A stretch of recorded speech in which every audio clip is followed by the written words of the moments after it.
Hello everyone, welcome to academic solution. তো আশা করছি তোমরা সবাই ভালো আছো। তো আজকে আমরা আলোচনা করবো তোমাদের ষষ্ঠ শ্রেণী গণিত ষান্মাসিক মূল্যায়ন সিলেবাস নিয়ে, অর্থাৎ তোমাদের কোন কোন বিষয় সম্পর্কে পড়তে হবে সেগুলো নিয়ে। তো দেখো, এখানে তোমাদের যে সকল বিষয় পড়বে সেগুলো নিয়ে আলোচনা করবো আজকে ষষ্ঠ শ্রেণী গণিতের।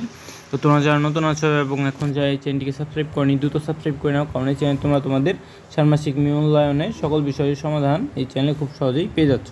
তো চলো আমরা দেখে নিই তোমাদের কোন কোন বিষয় আছে। তো দেখো, তোমাদের ষষ্ঠ শ্রেণী গণিতের যে প্রথম অধ্যায় আছে সংখ্যার গল্প, এখান থেকে তোমার কোন কোন বিষয় পড়তে হবে?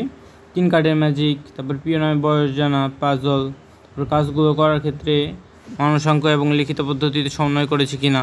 এরপরে দেখো কি আছে, ধরো 3 কার্ডের ম্যাজিক, তারপরে প্রিয় নামে বয়স জানা, তারপরে কাজগুলো করার ক্ষেত্রে প্রাক্কলন ও গণনার দক্ষতা ব্যবহার করছে কিনা, তারপরে সংখ্যা এখানের মাধ্যমে যোগ বিয়োগ গুণ ভাগ এগুলো, তারপরে 3 কার্ডের ম্যাজিক, তারপরে প্রিয় নামে বয়স জানো, পাজল এগুলো। তো চলো দেখি আরও কী আছে তোমাদের এখানে। তারপরে তোমার পৃষ্ঠার সাথে জোড়াই কাজ, 3-এর ম্যাজিক, প্রিয় নামে বয়স, পাজল, তারপর পৃষ্ঠার সাথে জোড়াই কাজ, এগুলো তোমার করতে হবে। এবং 4 নং পৃষ্ঠার 2 নং কাজ, এটা দেখবে। এবং তোমরা এরপরে ধরো দ্বিতীয় অধ্যায় আছে, দ্বিতীয় পৃষ্ঠায় কী কী বিষয় দেখবে?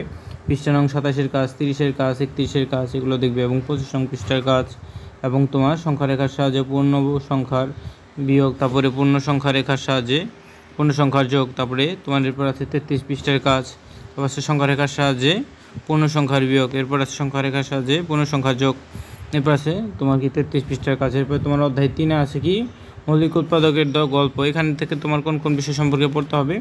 বালতি এবং পানির সাহায্যে অ্যাক্টিভিটি, তারপরে তোমার বালতি ও পানির সাহায্যের অ্যাক্টিভিটি, তারপরে বাস্তব সংখ্যার যে সমাধান, তারপরে 50 নং পৃষ্ঠা 9 নং অনুশীলনী, 41 পৃষ্ঠার দলগত কাজ, 45 পৃষ্ঠার দলগত কাজ, এগুলো দেখতে হবে। এরপরে কি আছে, এরপরে ভগ্নাংশের যোগ বিয়োগ, পূর্ণ সংখ্যার গুণ ভাগ এগুলো, তারপর ভগ্নাংশের গুণ ভাগ, তারপর তোমার যোগ বিয়োগ সাধারণ ভগ্নাংশ বিয়োগ, তারপরে ভগ্নাংশ পূর্ণ সংখ্যার গুণ ভাগ, এগুলো করতে হবে। তারপরে তোমার এরপরে কি আছে দেখো, 74 পৃষ্ঠার জাদুর মাঠ, 63 পৃষ্ঠার একক কর্মপত্র, 65 পৃষ্ঠার একক কর্মপত্র, তারপরে 69 পৃষ্ঠার একক কাজ, 70 পৃষ্ঠার কাজ, তারপরে 65 পৃষ্ঠার এবং 69 পৃষ্ঠার কাজ, এগুলো তোমার খুব ভালোভাবে দেখতে হবে। তারপরে তোমার 70 পৃষ্ঠার একক কাজ, তারপরে 63 পৃষ্ঠার একক কর্মপত্র, 65 পৃষ্ঠার একক কাজ, এগুলো খুব ভালোভাবে দেখতে হবে। তো চলো দেখি এরপরে কি আছে। এরপরে তোমার আছে অভিজ্ঞতা নং 5, এখানে যে আছে শতকরা অনুপাত, এখান থেকে তোমার কোন কোন বিষয় পড়তে হবে দেখো। এরপরে তোমার যে দেয়াল রং করি, খাবার বন্টন, তারপর 111 রং পৃষ্ঠার কাজ, তারপরে তোমার কি আছে 116 নং পৃষ্ঠার কাজ, এগুলো খুব ভালোভাবে দেখতে হবে, এবং 107 নং পৃষ্ঠার কাজ। তো আশা করছি তোমাদের 4 এবং বা সর্বোচ্চ এই 5 অধ্যায় পর্যন্তই তোমাদের ষান্মাসিক মূল্যায়নে থাকবে। এরপরে যে তোমাদের 6, তারপরে 7, 8, 9, 10 এগুলো যে অধ্যায়গুলো আছে, এগুলো তোমাদের বার্ষিক পরীক্ষার সিলেবাস। তো তোমাদের 5 নং অধ্যায় পর্যন্ত পড়তে হবে। এরপরে তোমরা 6 নং অধ্যায়টা দেখতে পারো, এখানে তোমার 140 নং পৃষ্ঠার কাজ, 39 নং পৃষ্ঠার কাজ, 43, 44 এই কাজগুলো তোমার দেখতে পারো।